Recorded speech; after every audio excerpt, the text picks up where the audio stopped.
interview with Angelo Fuster. You ready, Mike? Yes. Who's got the slate? Slate, please. I'm talking to you, right? Yes, sir. From out a little higher, and go ahead. Take one, Mark. Angelo, thank you for consenting to do the interview. Thanks for inviting me. Really appreciate it. So, Angelo, give us a little bit of your background, where you come from and how you got to Atlanta. Well, I come from Cuba. I came here when I was a kid. My parents sent my sister and me here. Actually, they brought us, and my father was a Methodist minister in Cuba. That's a small minority of the church. At that time, there were 6 million Cubans and 10,000 Methodists. But he felt that his role was to be there. So he sent the two of us here, and we lived with another Cuban minister and his family who were here. We saw each other 2 or 3 times over time. And then in one of his trips here with my mother, he was killed in a car wreck, so my mother stayed here. I went to college in a Methodist school, of course, because I had scholarships and benefits of being the son of a Methodist minister, and ended up at Emory. Got involved in the Jimmy Carter campaign of 1976. And through that, I met some people who were in the mayor's staff, who were on loan to the campaign. And through those meetings and those connections, I was invited to be in the mayor's office of community affairs. And I did that for about a year. This is in 1977.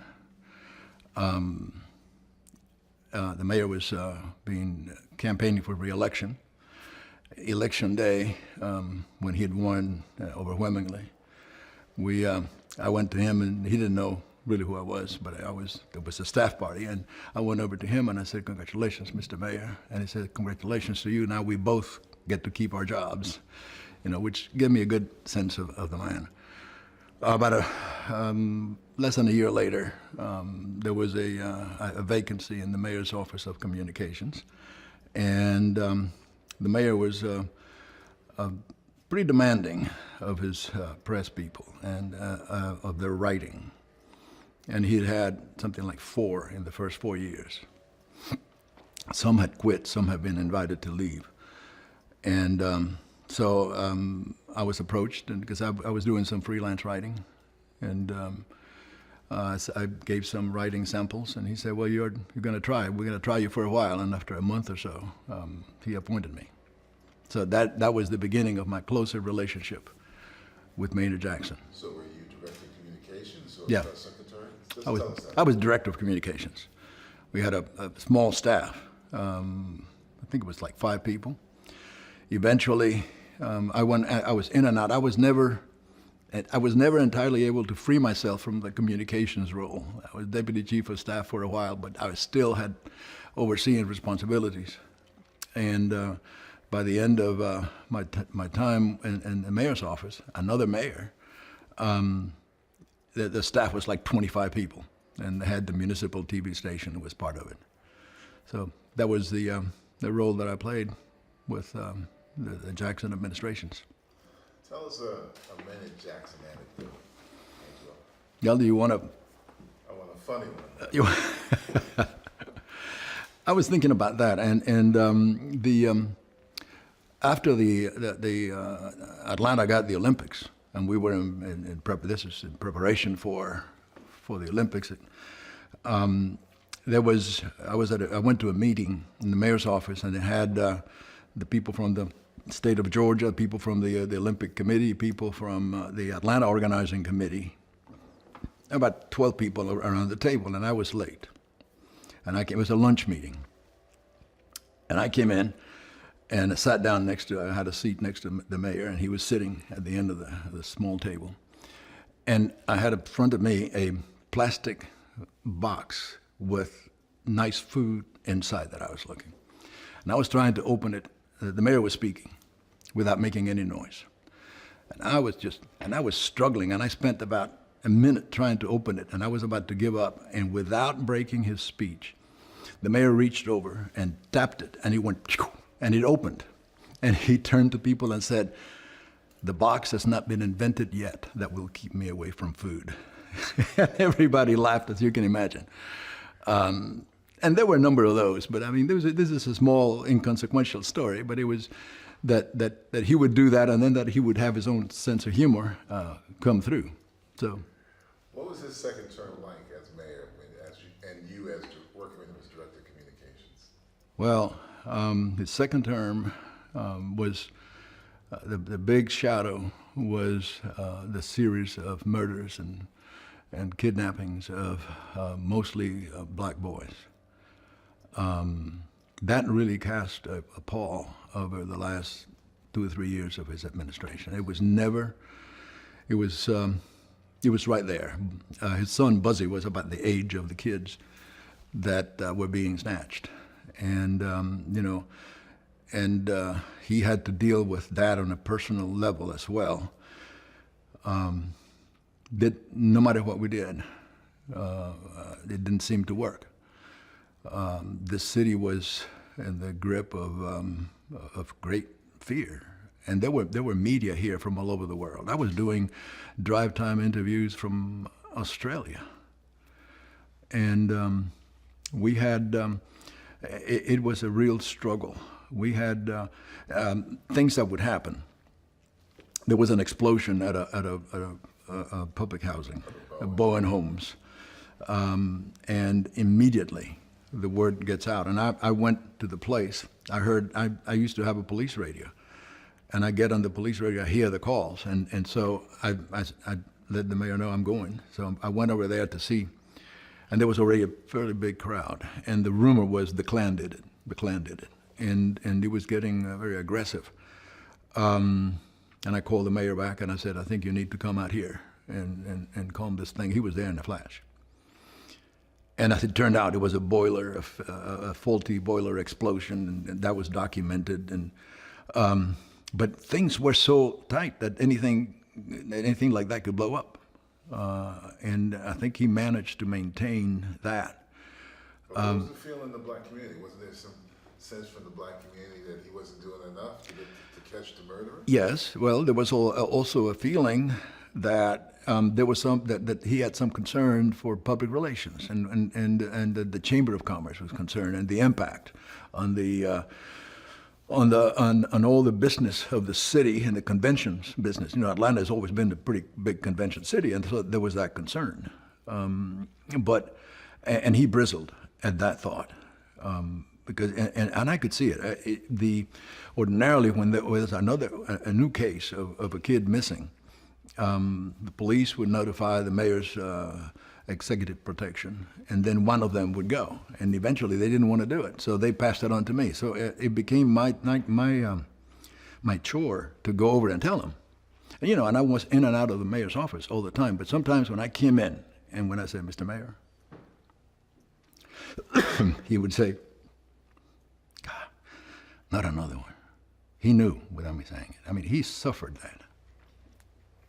He did things like get $100,000 in cash and put it on a table at City Hall and say, shake the tree, we'll get something.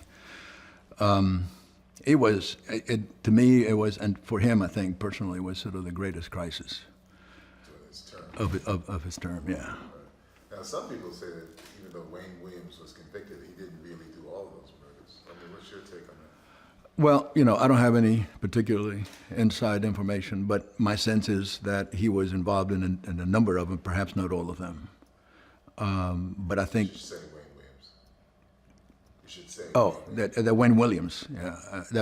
Perhaps Wayne Williams was not the one that killed all those people. But he certainly was involved in some.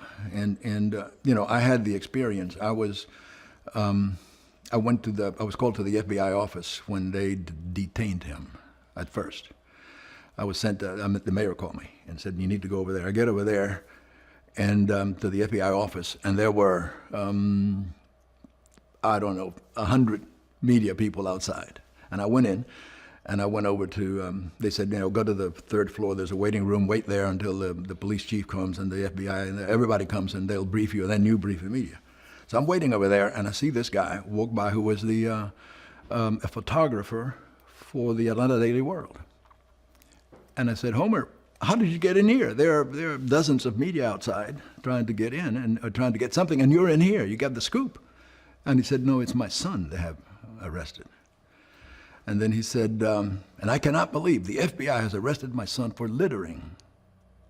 And I said, for littering? He said, yeah. He threw some trash in the river, and they have arrested him for littering, and they've got my car impounded, and I want to get my car out. It's the only car we have. And I said at that point, Homer, I don't think you need to talk to me because, I represent the other side. I represent the law here. I'm not a law officer, but I'm a city person.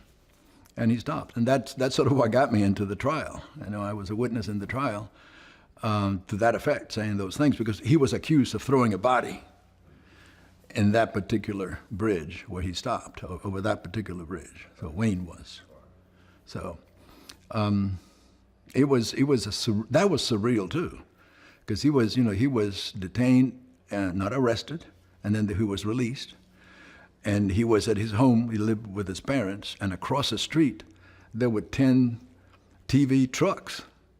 The neighborhood made some money because they were there for about 5 or 6 days, 24 hours a day, covering. And then at one point, Wayne did something that sort of forecast O.J. Simpson ride in the white Bronco. He got in his car and he drove off, and there was an FBI car behind him, and there were media trucks behind him, and it was a whole, and he just drove around, And then one night I was there, and he called my name from across the street, and the police captain in charge said, "Do you want to go over there?" And I said, "I do, but I'd like you to go with me." And so he went with me, and he stayed outside. And his parents were there, so I went in and I talked to his parents. And all he wanted me was to tell Maynard to stop this persecution, that they were should stop. That he was being abused by all this persecution. He couldn't live, that his parents couldn't live, and I tell the mayor that he can stop all this stuff. And I said, I will, and left. And I told the mayor about the story, but there was no way that he could do that. Oh Lord, yeah. So this was also a time in around the second term there was 27% poverty in the African American community. Mm-hmm. What was Maynard trying to do about that? Well, one of the issues, one of the real contributors to the level of poverty in Atlanta was the level of, and not in very good condition, public housing. And Atlanta, over time, had accumulated an extraordinary number of public housing units because no other county or no other area in the state accepted HUD money for those. So there was a great deal, and there was a lot of prejudice in that. It was, Atlanta will do it, Atlanta will do it. So Atlanta had a huge concentration of public housing, and what we would say, and what Maynard heard, the mayor heard, and he would say is, you can bring 100 people, 1,000 people out of poverty from those public housing projects, and 1,000 more will move in. And so it was very difficult, and it weighed on him. It weighed on him. He said, I heard him say this often, but he said it first when he was elected first in 1973, long before I came to work for him. And he said, I was elected, and I had to deal with the unreasonable expectations of the white community and the unreasonable expectations of the black community. And so that was really a real balancing act to be able to do that. Because you can't win, right? No, you can't win. You can't win. I mean, I remember when he was insisting on developing the airport, the new, what I still think of, by the way, as the new airport. That was opened in 1980. He was insisting on minority participation across the board in all the contracts. And they're editorials, and we search it, I can find them, and I remember, I probably have them in my files. from the Atlanta Constitution saying, Mr. Mayor, affirmative action, minority participation is a great thing, but let's start modestly. Sure, you can do some of the painting contracts and the janitorial contracts and things of that nature. But let the engineers be the engineers and the architects be the architects. It was that kind of stuff. And this was, my Lord, in the late 70s. Which we would have thought we were a lot farther along with this issue, and we're not to this day. To this day, as we can see. As we can see. Yeah, as we can see. So what was Maynard's relationship like with when during that tenure? What was his relationship like with the police chief and Lee Brown? What was his relationship like with the police department at that time? It was pretty good. There was before my turn. Just say the relationship. Oh, all right. The relationship with the police. By the time that I was there, we're talking 77, 78.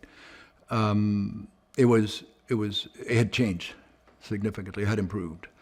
There were some rocky times before I got there when Reggie Eves was named Commissioner of Public Safety. Things. So explain that to the audience. Yeah. Commissioner of Public Safety. What's the difference between that and being the chief of police? All right. The chief of police was over police.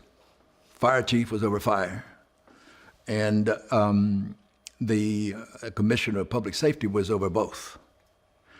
But that position was created particularly because the police chief was a guy named John Inman, who was a racist and had let dogs loose on Hosea Williams at one point when the mayor was out of the city. There was a march, and didn't quite let him loose, but brought the dogs out. And the image of dogs scaring demonstrators and snarling nearby was unacceptable. And the mayor fired the chief and appointed another deputy chief. And there was this confrontation in the police department, in the police and the chief's office with the new chief, the newly appointed chief, and the previous chief, John Inman. John Inman sued the city, and he had been appointed to a 5-year term by Maynard's predecessor, Sam Massell, just a month or so before the election.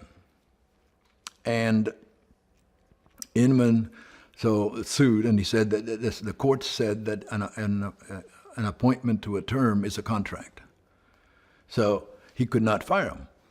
So that's when he had Reggie came, and then he also appointed George Napper, director of the Bureau of Police Services. There was a police chief, and then Inman was relegated to do nothing. He was given an office outside of the police department at the old municipal auditorium, and Inman just sat there and came into work and then left. And that went on for a couple of years. And then I remember the day, the evening that the mayor calls me and says, I've just gave an interview to somebody, one of the reporters, and I've said that, and I want you to spread these words, that John Inman is a parasite at the public trough. And I said, you want to go that strong? And he says, I already did. And we did. Of course, as you can imagine, it made news, front page, the wording, and Inman retired within a few days of that. So that was the reason for a commissioner of public safety. Then it stayed, and then George Napper became police chief, and then Lee Brown, Dr. Lee P. Brown, became commissioner. Now, Lee was the commissioner during the whole tragedy of the missing and murdered children. And Lee, I love the guy and admired him, and so did, Maynard admired him too, but he was the word laconic. It's right next to his picture in the dictionary. He was not communicative. And if you didn't, he worked if you did not ask the question precisely correctly, you would not get an answer. And it was frustrating. I was in some of those meetings when the mayor would say, well, Lee, do we have a suspect? Well, in terms, and he spoke slowly, in terms of the definition of suspect, we have to consider, and he would give him a paragraph of an answer.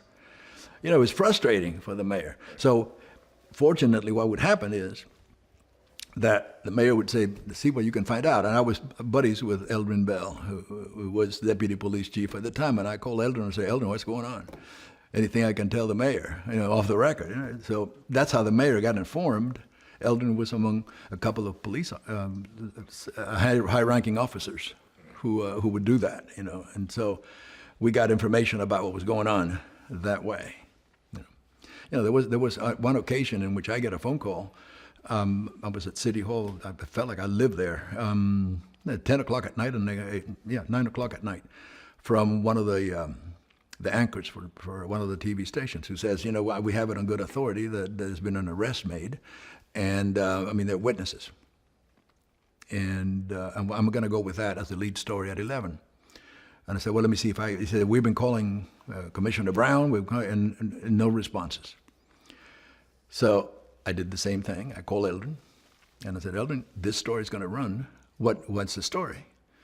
He said, let me get back to you. In 5 minutes, he gets back and he said, this is what happened. There's a guy out here at Notorious who confesses to every crime that happens in Atlanta that gets any attention. And he walked into this church and started loudly proclaiming, God forgive me, I am the killer of the children, God, or something along those words.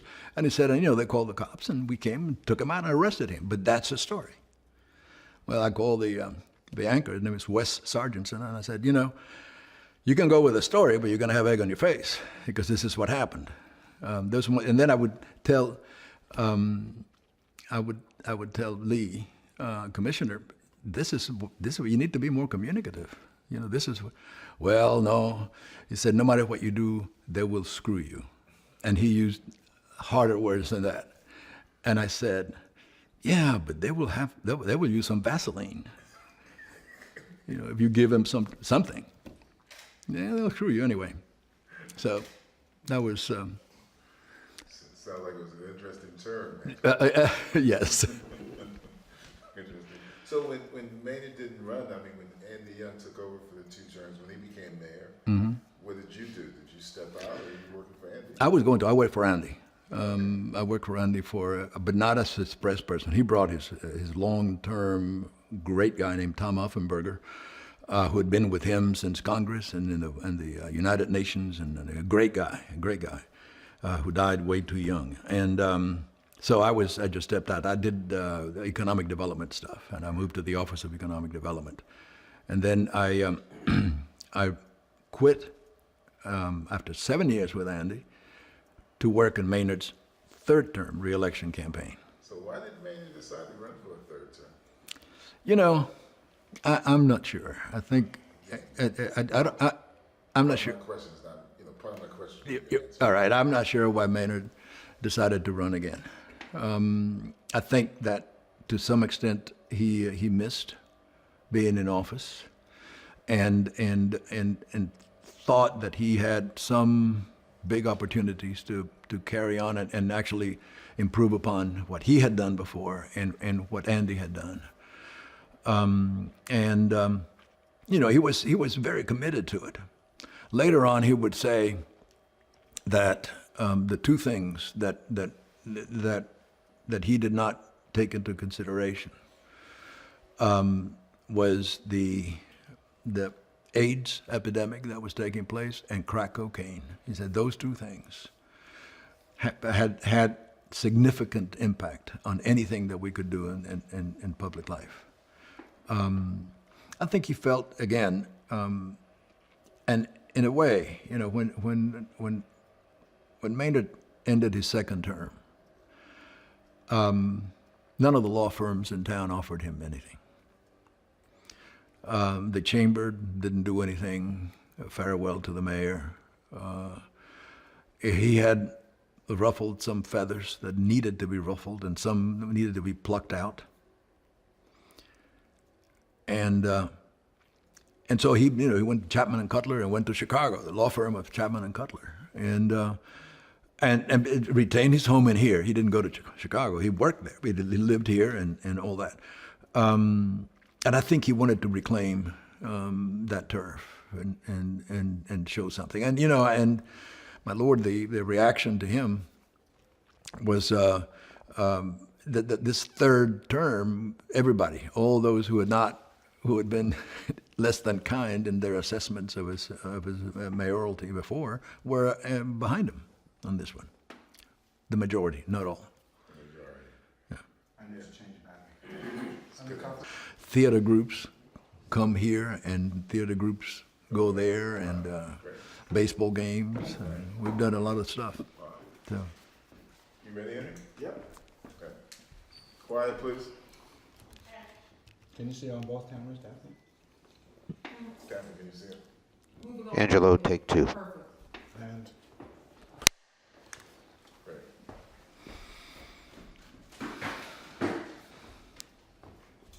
So Maynard comes back for his third term. You ready? Mm-hmm. Maynard comes back for his third term. You're right. There's AIDS, there's crack cocaine, there's homelessness. You know, the pinnacle of black mayors in urban cities had probably subsided from the 70s, you know, with Bradley and Richard Hatcher and Coleman Young. And then in 1992, the Rodney King verdict happens in California, and cities, urban cities, break out in riots. It happened in Atlanta. Yes. What did Maynard do when the students, in Atlanta decided they had enough? Well, I remember that experience. I was at home with a cold when in the aftermath of the Rodney King verdict, and watched. And as I said, I had a police radio, and I could hear the calls for help from the cops. The number is 63, and 63 is when a cop says, "My life is in danger." And I had never heard 63s, and I heard 5 or 6 or 7. So it got pretty serious. Hosea Williams helped manage things because he went out and organized a march, and he had people marching, and he got people with him, and sort of gave an outlet, and also an outlet that was somewhat controlled, not entirely. The mayor was heartbroken, very upset with the verdict, but also was heartbroken by the reaction to it. And I remember him saying, "We need to remember on whose shoulders we stand." Some of these younger people don't remember how we got the little that we have moved up, how we have, and on whose shoulders we stand. And he was not, we were not the aggressors in these things. And he spoke. I remember going out with him. He trying to speak to that crowd in front of City Hall. And I think that maybe John Lewis was with him, but I'm not sure about that. The crowd wouldn't let him speak.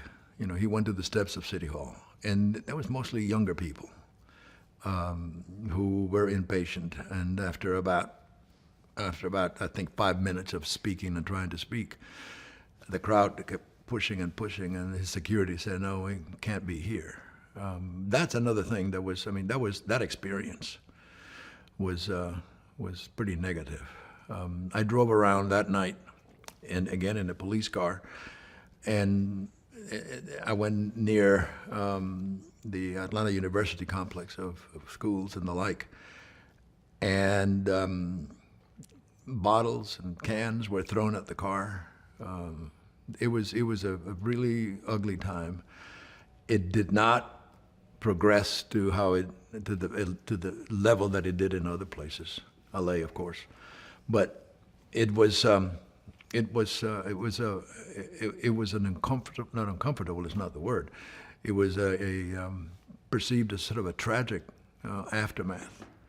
That this horrendous judgment on the part of this jury then elicited this kind of horrendous response.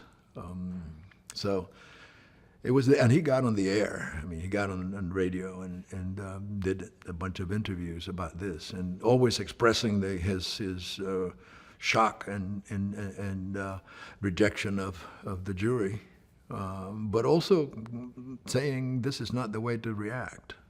Do you feel that he felt that he had lost a connection to the black community at this time of his career? I think he felt that he had lost some to the younger folks more than to the black community. I don't think that he felt, and I didn't when I saw it, any loss of connection. There was always some, but he didn't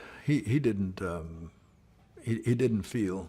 You know, there were a number of issues that sometimes got between him and some in the black community. The ministers, for instance, between Maynard and the ministers. Early in his administration, before I was working for him as press in the press office, he issued a proclamation for Gay Rights Day or something like that, and the minister showed up at his office, and it became Human Rights Day very quickly. Now, he thought that had passed. And then in his third term, this woman, this celebrity who had been a man and was a woman, she had been in one of the James Bond movies, an English woman who was actually born a man and had had all the transgender, all the operations you need to have, and she came to visit City Hall. She was going to move to Atlanta. She did, I think, for a while. Elton John. She was a friend of Elton John, and she was going to come here. She came to City Hall and was introduced around, and we gave him an honorary citizenship. And boy, the ministers came back. 10 years later, 12 years later, and that still was not okay. So it was too late to revoke the thing, but we sure downplayed it after that. There was no. So there were those issues. Any others besides with the ministers? You what? Any other issues? Well, yeah, some of the businesses felt that he was not doing enough to help small black businesses in the city, around Pascal's, the hotel and the restaurant. It was sort of on hard times, and of course it ended up done, not operating anymore. But there were things that were not within his power to do. Again, I think throughout his terms, all 3 terms, was what he still thought were some of the unreasonable expectations of what he could do. He had done a lot for bringing minority contractors into building the airport. Well, that was a signature thing. That bringing minorities into the airport. To this day, it is not only a signature thing of his, but also it's an example that is used everywhere. There and again, there was the airport was, and he would say the new airport, which opened up in 1980. The new airport. The airport is the midfield term. Midfield. What did he call it? Well, the midfield terminal came in ahead of schedule, under budget, and within a 40 or 37% minority participation, and which is true. It's true, and so it's to this day, and he did it. It was not easy. Had to get it through. People don't know. And this is a story that I heard him tell way before, when he was vice mayor. I'm talking about the 60s, the late 60s. He came to City Hall. There were still white and colored restrooms in the basement. They were not enforced. In other words, they were open to everybody, but they were still labeled. There were two side by side. 2 for men and 2 for women. And they tried to get the city council to approve. He was council president, vice mayor. And they tried to take it down. And the council would not approve the budget for demolition and reconfiguration of the thing. So he and Marvin Arrington, who was a council member then, took some sledgehammers down there and hit a couple of walls. I don't think they knocked them down, but they did enough damage that they had to repair them. I mean, that was in 1969 or 70. So, and here in 1980, he was still dealing with some of that stuff. Right. So you and I both know Doug Blackman. So he was telling me that by 1990, I guess everybody's looking for corruption and scandal in these administrations. He began to write a series of articles for the Atlanta Journal-Constitution, investigating the Jackson administration. Yep. What were some of these articles, and did he find anything? What was going on? I know there was the Ira Jackson scandal, but that was. Well, yeah, but I think that that was sort of the genesis of the Ira Jackson, tragic issue. Ira Jackson was a council member, influential, a friend of Maynard, very smart, and also became very stupid. He had been a councilman for a number of years, and there was a vacancy in the airport commissioner, the general manager for the airport, and he asked for that. I was in the room when the mayor asked him and said, Ira, is there anything in your experience and your business experience that can come back and bite us in the ass? And absolutely no, Mr. Mayor. I would not be here if there was anything like that. And see, he got appointed, and part of that was he wanted to, and I think Maynard went along with it. He wanted to serve, but he also wanted to pad his retirement, because the city retirement as a council member, you make $20,000 a year. As commissioner of the airport, the general manager for the airport, it was like almost $180,000 in those days, or something like that. All right, so a big difference. And and the irony of it is, I remember visiting Ira at the airport. I was going somewhere, and I stopped in his office, and he was complaining about Art Cummings. Art Cummings was a consultant that the city had hired, Maynard had hired, to do an evaluation of the airport and a projection of the next 20 years or something like that. And Ira was against it, and he thought that it was a dishonest thing to do, to hire him, because he said no, we've done that, we have that plan. He's just going to reword our plan, and he was saying to me how disappointed he was in Maynard this time, this third term. He's not the same Maynard that he was. And, honesty has always been the hallmark. And, of course, less than a month later, it turned out that Ira had been, getting money from contractors right and left. Stupidly, he created about three or four companies. And so there would be a check written from an airport contractor to Airport Concessions International. And then there'd be a check from Airport Concessions International to Atlanta International Concessions. And then there was one to Consensus Atlanta Concessions. But all the checks were signed and endorsed by Ira. That kind of stupid thing. As it turned out, it was dishonest. And so the guy who was complaining about what he thought was Maynard's dishonesty was the most dishonest in the group. So you said you would be jousting. So Blackman was doggedly. Doug was and is a particularly good reporter. He's also fair, which is why I respected him then. I still do, of course.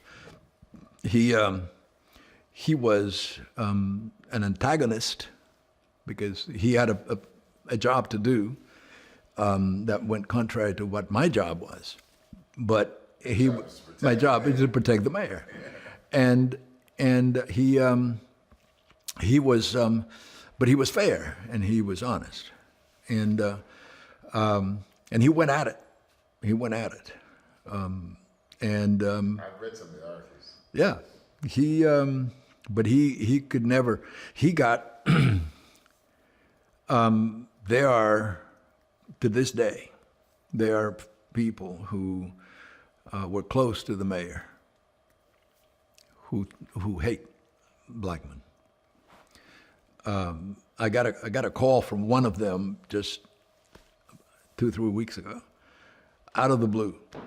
Somebody that I talked to with not too frequently, and who started by saying, "You know, I have a bone to pick with you." And I said, "What is that?" He said, "Doug Blackman." And I said, "What about him? He's your friend." "Yeah, he's my friend." "Well, he screwed Maynard. He did this. He went up." And I said, "Well, where did you get that? What is your, do you know the whole story? Do you know?" So there are people who still feel that way. I of course don't. And I felt that he was hard, but fair. And he concluded that against the sense in the newspaper, particularly, that there was something bad happening, something dishonest happening, that Maynard was part of it. He concluded that no, that he wasn't. And there was the issue with some of the city financial advisor who was doing churning things, and that Maynard must be getting something out of that. And no, there was nothing out of that. From your experience with Maynard, was he too loyal, you think?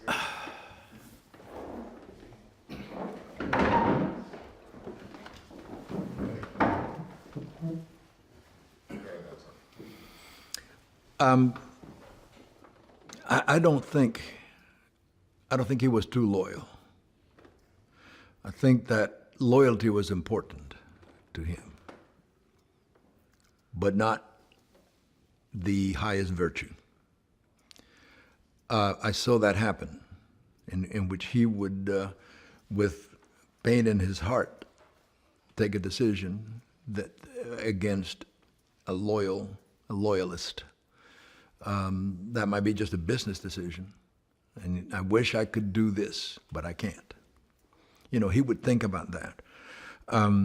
So no, I don't think he was too loyal. He was a very loyal guy. He was very strong. I benefited from his loyalty because I got into pretty strong disagreements with senior people in the administration, people who were higher up in the administration than I was, and he backed me up, and that was always, to me, was extraordinarily valuable, and going back to the question, I don't think he was loyal to a fault. I think he was very loyal, though. Very loyal. I'm trying to think of other situations where his loyalty would happen. He was very loyal to Bill Campbell, and refrained from saying anything that when Bill Campbell's ethics and honesty were challenged, and in court even, he refrained from saying any comment, and he would shake his head. I remember him saying, "Oh, Bill, how could you?" But it was just the two of us, And But publicly he would. but of course, yes, he would. Publicly he would not. He would not comment on what happened or what Bill had done or not done. He stayed pretty much out of that light. So when he decided not to run for that fourth term, what was the What was Stephen Barr? When did he come to you and say, Angelo, I can't do it. I can't run again? I'll tell you when that happened. That happened. Again, Angelo, you gotta tell me. I'm sorry. That's all right. The first time that the possibility of him not running for re-election, we discussed it. We were in D.C. for the inauguration of Bill Clinton. And we had some meetings, he had some meetings in New York. And we took the train, the Acela train, from D.C. to New York. And I was sitting next to him. And he said, I'm rethinking whether I'm going to run again. And it surprised me. He had quadruple bypass or quintuple bypass surgery by then, the year before. And I said, so is it a health matter? And he said, no, it's just that I'm not getting younger, and I want to move on and provide better for my family. And at that point, I think he was in his 50s or 50-something. And I remember giving him because he said, there are things that I can do now that I'm not going to be able to do in 4 years or 8 years that I need to do now. These are my peak years for this kind of work. And I told him my bit of advice, was, I remember first time that I went to Europe, I was 28. And I was already a victim I want a bathroom in my hotel room, and I want a train. I wish that I had gone when I was 20. And I didn't care where I slept, and I didn't care whether there was a bathroom right there. I would have enjoyed and experienced a lot more than I did. There's a time for everything. I was pretty convinced. He said he hadn't decided, but I was pretty convinced that he had decided not to do it. So that was the first time. Sorry? Yeah, that's what I was saying, but That was the first time you said it. The first time I heard him. Okay. Let's cut it. so dirty, man. Tell me you can see them on both cameras? Yeah. Okay? Yeah? Yeah, just like a little bit this way. Good. Mark? You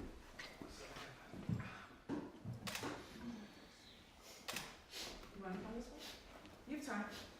Who's coming through? Bless you. Get that out of the way. So, You've been holding it the whole time. so Angelo is from Buzzy. Tell us about some of those fun times you and Well, there were a bunch.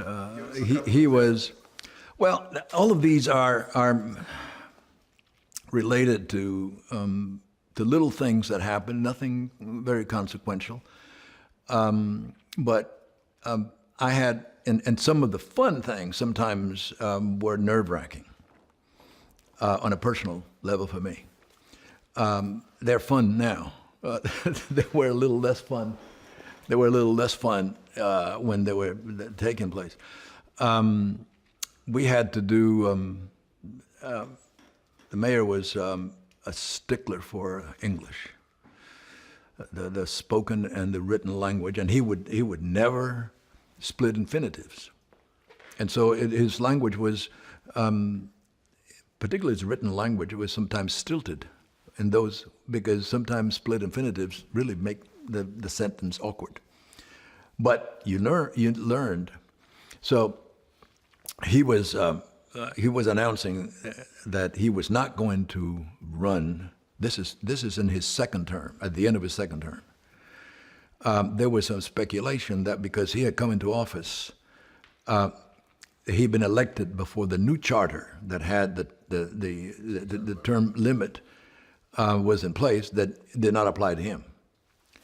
And he was going to do a press conference to announce that notwithstanding that legal technicality, that he was not going to do it. And so he tells me to call a press conference on a Saturday morning at 9 o'clock and to meet him at City Hall at 7. So I get over there at City Hall, I meet him at 7, and he's already drafted his statement. So he hands it to me, and I go to type it. And it had a split infinitive in it, in his handwriting. And I type it as it was. I bring him back the statement. He's sitting behind his desk. Behind his desk, by the way, his desk was too low for him. The desk had belonged to the previous mayor, Sam Massell, who was 5'6", and Massell had the desk cut up so that it would be lower. When the mayor came into office first, and this is before my time, but he told the story many times, he started to redecorate the office. And he was attacked by all the newspapers and the media that he was spending $100,000 redecorating the office, and they said in an African motif. That was the knife and the complaint. So he canceled the renovation, and he lived for 8 years with that he could not get his legs under the desk. So anyway, I come in there. He's sitting behind the desk. I hand him his draft, the typed. He's reading it, and he stops and he says, "Angelo, how long have you been working for me and writing for me?" And I said, "Sir, now it's 3 years." He said, "And you have not learned that I don't split my infinitives?" And I said, "Yes, sir, but this is what you wrote." And so I hand him his handwritten thing, and he looks at it, and I said to him, "Mr. Mayor, how long have you been writing for yourself?" and I thought, I'm either get fired or we laugh. And we laughed together. He'd had this huge, big laugh, like you got me. There were little things like that. I know that that's not particularly funny to anybody, but it was What was one that you remember now is fun, but was frustrating before? Oh, Lord.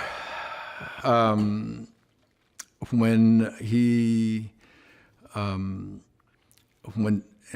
Jimmy Carter was running for re-election and the airport was being reopened, the new terminal was being opened, the same in September of 1980, and Carter was, the headliner, and he. Hold on a second. Somebody's Someone's phone. phone? They're gonna get spanked. I would do the Spike Lee routine. Yeah. $50. We'll raise money now. Yeah. Let's get a cup. Yeah. Whose phone is that? That's your phone. It can't be my phone. Stop. Anyway, $25. First $25. That can't be my All right, phone. so let's get started. Okay, still rolling. No, it was, he had, so Carter was President Carter was going to headline the opening ceremony, and then Carter canceled 2 days before. Sorry. There's your phone, bro. That is your phone. $50. That's right. No, I'm gonna put it on the charger. Go ahead. Okay. So Carter canceled 2 days before, and I was, and the mayor was irate. And I was at lunch with Cynthia Tucker, who was a writer for the Atlanta Journal. She later became editor, editorial page editor. And my pager goes off, no cell phones then. My pager goes off, and it's called Unit 80, and the mayor was Unit 80. And so I call him, and he says, he tells me, "Carter has done this thing. I want you to pass on the story that I said that Carter has offended Atlanta. That this is an offended. We're all offended that he's done this, and no basis for it." It was a very strong statement, and I said, "Do you want to go that strong? Do you?" This is on the phone, and he says, "Well, yes, I do." And then he said, "Yes, you heard me. You get mayoral." I said, "This is just tell him." I said, "Well, I'm having lunch with Cynthia Tucker. You want me to tell her?" "Yes, tell her." So I sat down with her. We had not ordered yet, and I said, "This is what's happening," and we canceled lunch. She rushed to the newspaper. In those days, the newspaper had a late day edition called the Blue Streak, that the deadline was like 2 PM or so. So she runs out, and the headline comes out, and it's huge. Carter offends Atlanta. And then, I mean, big, bold letters. And then the mayor said, sources in the mayor's office say that the mayor is irate in this thing. And the mayor calls me. And I had a multiple button phone in my office, and one said mayor. And when that went, my blood pressure would fluctuate immediately. Though, what's going on? And and he would only say, even if it was the great news or bad news, he would only say, "Come in, please." And then I go in there, and he says, "How could you do this?" And I said, "Do what?" "This. That was to be not for attribution. I told you that, that somebody." And I said, "Mr. Mayor, you told me." By that time, he had got calls from Hamilton, Jordan, and everybody in the Carter administration.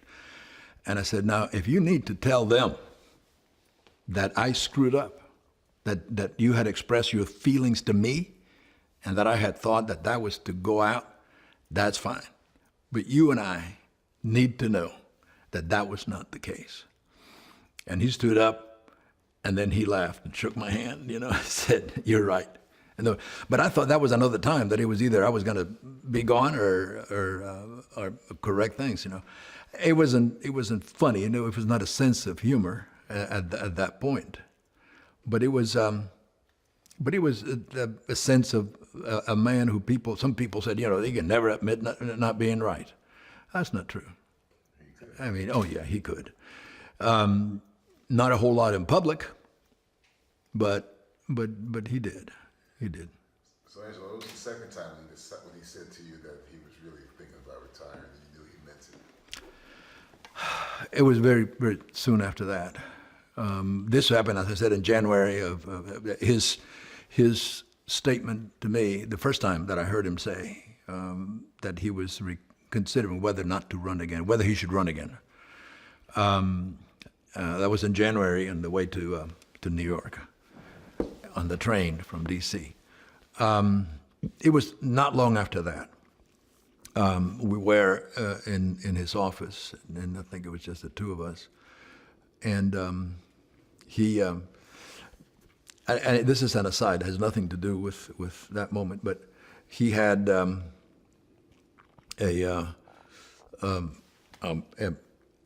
his desk, he had a bunch of pens, one of the very expensive pens.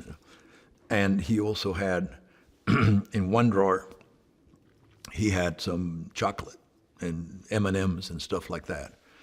And I remember him saying more than once, we'll get some and put them in his mouth and say, "I'm going to dinner with Valerie, and I can only eat lettuce when I do that." So he was, but this time, and he was revolving around Bill Campbell. He said, "Bill tells me that he's running if I don't run."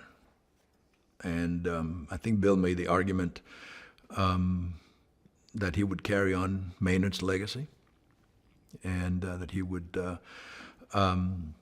that Maynard was important to him, and that he would do. And he asked me about Bill, and I liked Bill, and I thought he was good. And he said, "I think I'm not going to run." But he didn't say, "I'm not running." But it was, the first one was, I'm debating whether to run again. The second one was, I think I'm not running. And it was, I wanted him to run for Senate. In 1980, this is the story. In 1980, Maynard was thinking about running for the Senate against Herman Talmadge. And he commissioned a poll, and by a guy whose name I cannot recall. He was the pollster for the Kennedy family. He was the first one to do focus groups and things like that, an innovator in the field. And he was like the counterpart of Maynard. He was just as big, but he had the color of his skin was pink. I mean, real pink. and with white hair and very expansive personality. And he had done this research, and so we are in the house, in Maynard's house. Valerie was out of town, and there were about 3 of us there, and this guy.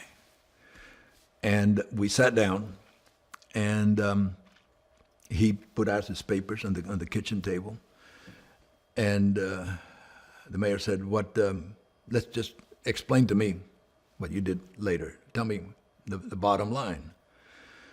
And he said, Mr. Mayor, if every black voter in the state of Georgia voted 3 times for you, you would still lose.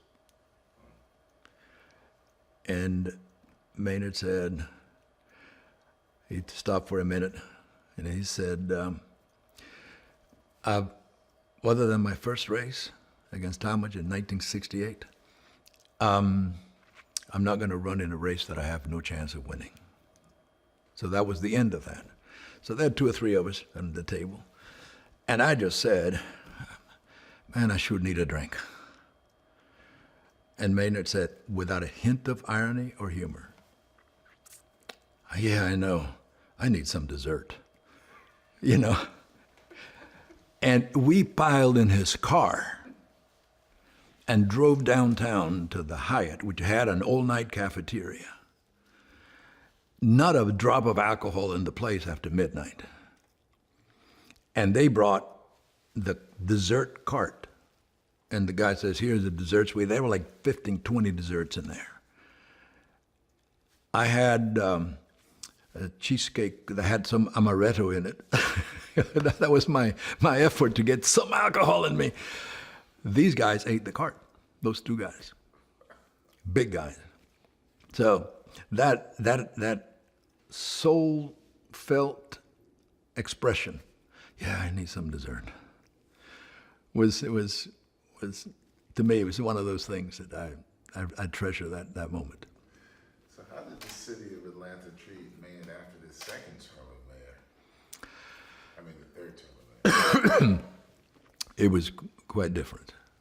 There was the city that had essentially neglected him, the city power structure, the business structure that had neglected him at the end of his second term, that had done very little to express any appreciation, any thanks, anything, was different when at the end of his the third term.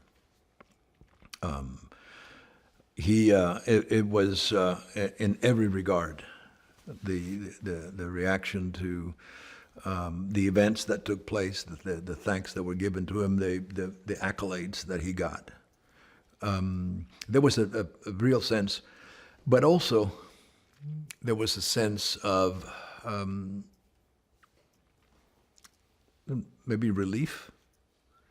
He's done his term, he's done his things, he has accomplished these things, and we need new blood. I think there was some of that as well. When he ran for his third term, he ran against Michael Lomax, who was then Fulton County Commission chair, and he was younger and very cultural, very refined. And the power structure was divided on that. But I think it went mostly, and when I say power structure, I mean the business power structure, went in the direction of Maynard. When we announced, the day of the announcement, I have a videotape of all the news coverage of the announcement. Announcement was retiring, or which announcement? No, I'm going back to when he. I was talking about the announcement of his that he was running, official announcement. We had, my Lord, we had a religious leaders breakfast at Pascal's. first, and then at 10 o'clock we had an in-town neighborhood where we had, it was Arbor Day, and he planted a tree, and all the neighborhood folks were there with him. I had a luncheon in Buckhead with business people, and something at Cascade Methodist Church in middle afternoon, and then went to City Hall to the formal announcement, and then a post-announcement event at what was then the Omni at CNN Center now, and he had the ministers, the meeting with the ministers. There was a minister there, one of the big, powerful ministers in the black community, who said, Michael Lomax is my friend, Maynard Jackson is my mayor. That was the theme. And now at the end, one of the sort of the radical left white ministers who had a ministry to the homeless for many years said the benediction. And the benediction included a bunch of slogans from the labor unions, and ended with a big, loud, Maynard Jackson for mayor. Not the traditional thing that you do in a, and radical left. So I'm in the car with the mayor, the mayoral candidate, and we're driving to the 10 o'clock event. And he said, I was a little surprised by that benediction. It was a little radical. I welcome it, and I said, you need to be careful with him. I said, because you do something that he doesn't approve of, and he will just come after you the same way, and no second chance. And I said, so be careful. And he said, Maynard said, people like me who are running for office need to have people like him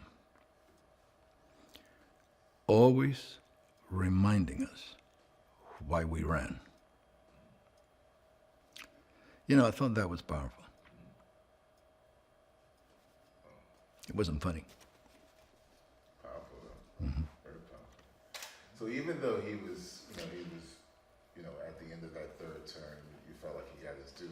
He seemed to be a man who seemed to be in airports everywhere, mm-hmm. Working to sell bonds. Why was that? Why was he working so hard, in your opinion? I don't know, other than he felt, I don't know why, but he became extraordinarily active. It's not like he finished his term and said. After that third term as mayor, he became. After his third term as mayor, some people thought he was going to take it easy for a while. Well, he didn't.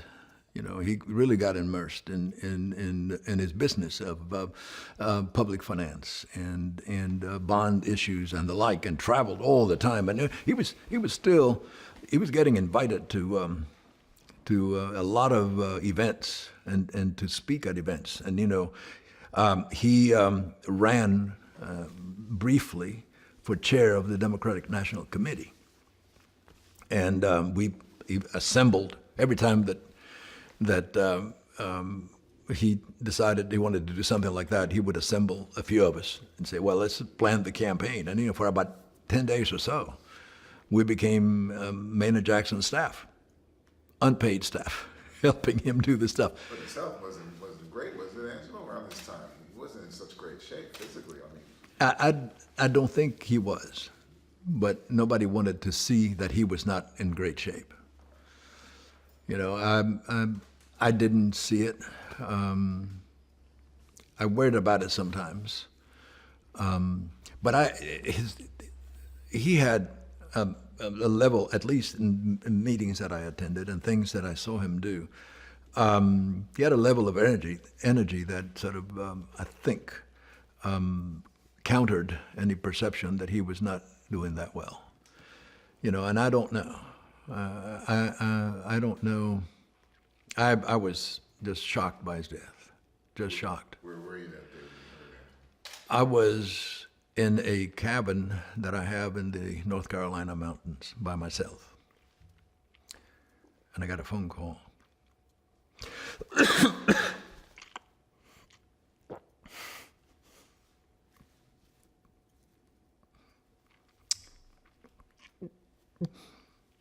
sorry.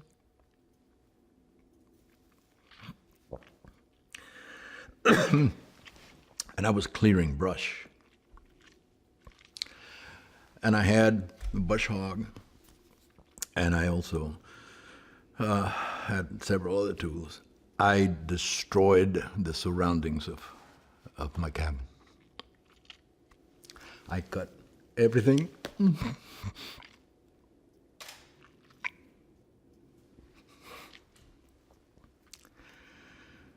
That was a long time ago, and still.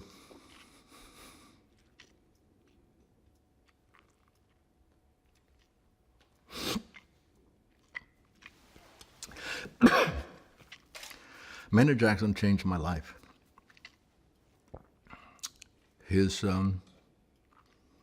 completely, my life went in a different direction. You know, I had finished advanced. I was a master's in American literature. I thought that I was going to go teach. There were no jobs for English teachers, so it was hard. It gave me the opportunity to work with him. It gave me the opportunity to meet, get to know John Lewis and Julian Bond and become friends with them and Daddy King, Hosea Williams, Ralph David Abernathy, all those guys. I had a chance to be with them and I know them. What is Maynard's legacy, Angelo?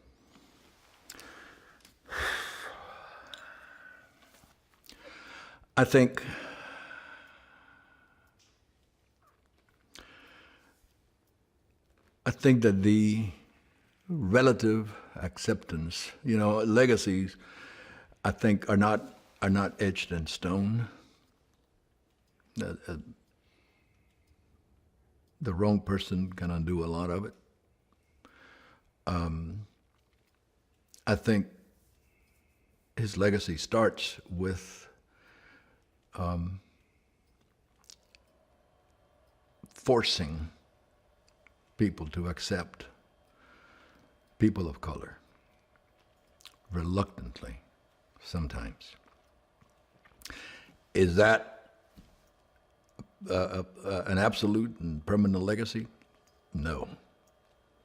But it's a step in the right, a big step in the right direction. I think that that's the idea of minority firms being involved in major public contracts. It's still, people complain or people react or people misrepresent, but it's part of the fabric of business and governmental business in the United States. Difficult to undo. The sense that there has to be room at the table for everybody. And he had this image. He said, I don't want to kick white people away from the desk, away from the table. I just want to bring more chairs next to the table. I think that that's a more accepted, relatively more accepted concept today. In Atlanta, that he was very much into conservation and into Atlanta, into being Atlanta, and the value of the city. That stays to this day. You know, he was the Carter Center is where it is here in town, because he was part of a group. He was not the leader. These were citizens who stopped an 8-lane highway to go through there, which would have destroyed 4 or 5 or 6 neighborhoods in this city that are thriving and make Atlanta what it is today. That is a legacy that endures, and it will endure. It was not his initiative only. It was not, but he gave it backing. Other than that, you know, there were neighborhood groups, very aggressive and very active neighborhood groups with a lot of lawyers doing a lot of legal stuff to stop this road. But when Maynard was part of them, it acquired a different value. It acquired a resonance that didn't have before. And a telling point is that these were really mostly white neighborhoods with one major black neighborhood, the old Fourth Ward, the whole area there. But I think that there was a lesson in that too. Which is what? Which is that there is the possibility of having people of different cultures, different backgrounds, different races, different economic levels, pushing in the same direction, gets things done. And that's what happened here. It was not the elites, it was not the power, it was not the money. It was ordinary people, black and white. Some well off, some in poverty, who united here. And I think that's the lesson of that significant highway stoppage. Anything else you want to say about Maynard Jackson before we? No, I think I've said enough. Let's get room tone.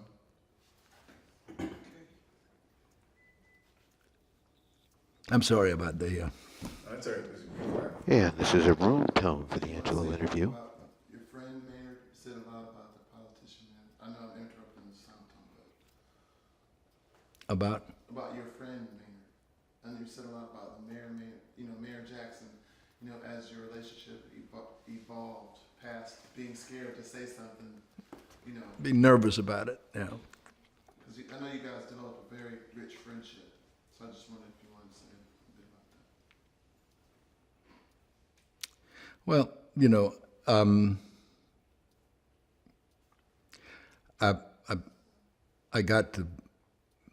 we went from being associates in government, and he being my boss, and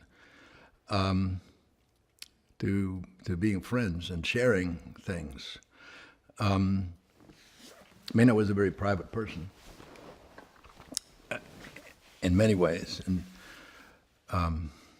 I traveled with him often, and he in that we had some trips that were not business. They were business, but like we went to Cuba a couple of times, and there was no official function. It was we were there looking for votes for the city of Atlanta for the Olympics, and gave us an opportunity to be friends. Outside, this is when he had been reelected for the third term. Why don't you tell that Castro story? We were in Havana for the Pan American Games, and were invited to a party the day of the first day. And it was a small group in this very elegant room. Castro was there with his interpreter, and the mayor was there. I was there. Ted Turner was there. Jane Fonda was there. And we were all standing. There were 4 or 5 of us around Castro. And the mayor was wearing a double-breasted jacket that he liked a lot. Very elegant. And he had a red and blue tie that looked very well with the jacket. And we were talking, and in the middle of a conversation, Castro reaches over and pulls out the tie. And the tie was very pretty, but it was also very wide at the base. It was just like that wide. Something that was popular in 1963, thereabouts. And so I, without thinking, I said to the small group, or I addressed Castro, and I said, "Yes, sir, it's very pretty, but it's woefully out of style, out of date." And Castro stopped. He looked at me. He looked at the mayor and said, listen to what your aide tells me. And I thought, oh, geez. And he said, your aide tells me that your tie is out of style. This was through an interpreter. The interpreter would then say in Spanish. And everybody laughed. And then somebody said, and then he said, Castro said, no, my aide wouldn't tell me that. And then he added, because I don't wear a tie. You know, and then there's people laughed. And then he didn't tuck it back, but he gave him, he was holding the tie all this time. He puts it out, and he said, but don't worry, Mr. Mayor, because this tie goes very well with your big fat belly. And I thought, oh, geez. And at that point, the interpreter said, a woman who was excellent, she said, but don't worry, Mr. Mayor, because that tie suits you very well. You know, and I thought, this woman is a pro, a real pro. So there were things like that. Good. That I shared. Good. You got enough time? No, Let's get a room tone. and then we should tailstick. Okay, this will be room tone for the Angelo interview. You what? Oh, we need to be quiet.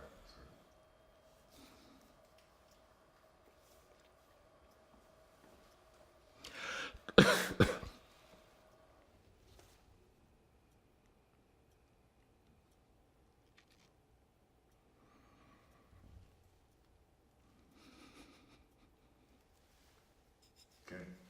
Thank you, Angelo. You're welcome. Slade. Unless you did. Oh, you did? I'll make room tone. Slade. Alright, still rolling, still rolling.